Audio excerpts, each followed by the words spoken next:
kod naših balkanskih naroda postoje vjerovanje, ja bih rekao sujevjerja, koji se mi držimo već stotinama godina. Nikakvog dokaza nemamo za to da je to tako i da to trebamo poštovati, ali mi to poštujemo i mi ne damo to, ne odstupamo ni jednog milimetra.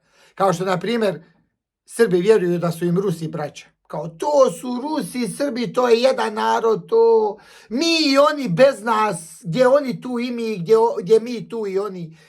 Šta god njima treba, mi smo tu, šta nama treba, oni su tu i tako dalje. Ili mi, Bošnjaci, što vjerujemo da su nam Turci, to su naša braća.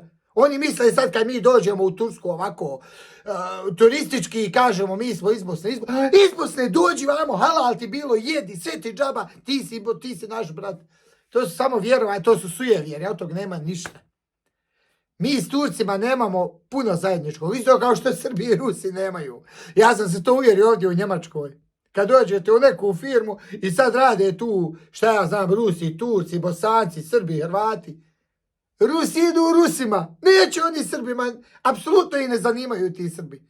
Neće s njima ni kafe da popiju. Kažu guten morgen i čao, to je to. Isto kao što Turci, oni idu s Turcima, ne interesujemo mi njih Bošnjaci. Ni Arapi, ni niko, oni samo gledaju gdje ima koji Turčin, i ode njemu tamo s njim nešto blebeće. Ko se ovdje druži sa, dođe Srbin Bosancu, Bosanac Srbinu, Hrvat se priključi.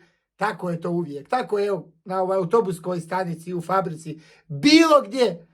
Naši ljudi traže naše ljude. Turci, Turke, Arapi, Arape, Rusi, Ruse. Svak ide svome jatu. A to što mi vjerujemo, to su gluposti. Nedavno gledam jednu emisiju na srpskom. Ne znam, gledate li vi, zove se Provodadžija. Jako interesantna emisija, ovako traže srodne duše. Ovi momci koji se nisu uspjeli oženiti pa im dovedu neku curu, eto, pokušavaju ih nekako spojiti da stupe u brak. To su uglavnom momci koji su imali težak život ili su morali pomagati roditeljima ili iz nekog drugog razloga nisu se oženili. To je lijepa emisija, sve ja to poštujem. A neka budu i penzioneri, znači ljudi koji su živjeli negdje vani pa im žena umre i sad traže da se ponovo ožene. I neki dan snime lika. Vratio se iz Švedske u Srbiju. Zaradio penziju u Švedskoj. Znači čitav život radio u Švedskoj. Napravio u Srbiji dole vilu. Vilu, znači nije kuću već vilu. To je onaj, kako se zove, oko okuće je posadio 1000 nekakvih voćki. Ma to je raj na zemlji. Sve u Švedskoj je zaradio. Znači marke nije ni u Srbiji, ni u Rusiji. Sve u Švedskoj. Djeca mu još uvijek u Švedskoj. I on govori, kaže, moji sinovi su u Švedskoj, jedan mi sin ima platu, kaže, 9000 eura. Neće, kaže, on vamo ni dolazi, tamo mu je fino. Možda u penziju, koji ja kad ode, možda dođe vamo, možda ne dođe i tako dalje. Ali su na zidu slike Putina i Vučića. Znači, Putinova je Vučićeva slika u kući. A pare za tu kuću zaradio u Švedskoj. Nisam za to da se stavljaju ničije slike. Znači, ničije, ni Titina, ni ničija. Nisam za te slike. Ali, brate, ako ćeš već staviti sliku, pa stavi tamo švedskog kralja koji ti je omogućio da to sve zaradiš, hajvanu jedan. Ništa nisi u Srbiji zaradio. Došao samo da tu potrošiš. I to što si donio, država će gledat da to otme. Što više da sebi uzme.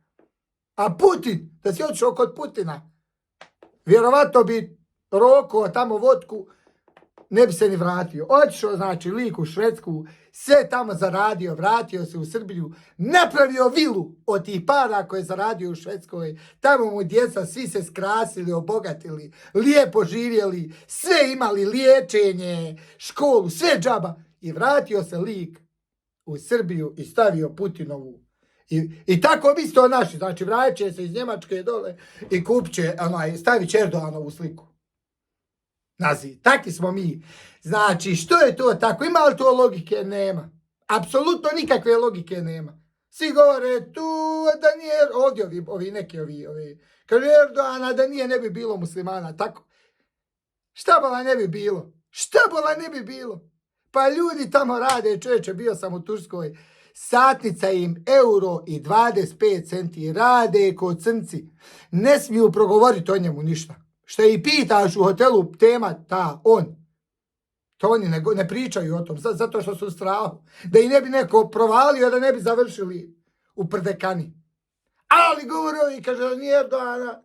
To su ta sujevjerja koja naši ljudi vjeruju. I zato jesmo tu gdje jesmo. Znači, vjerujemo da je istina nešto što je laž, a ono što je istina, kažemo, to su neke teorije, zavjere, niko nas ne voli, hoće da nas nestane, svi su protiv nas. I tako dalje. Nadam se da ste razumjeli šta sam htio reći.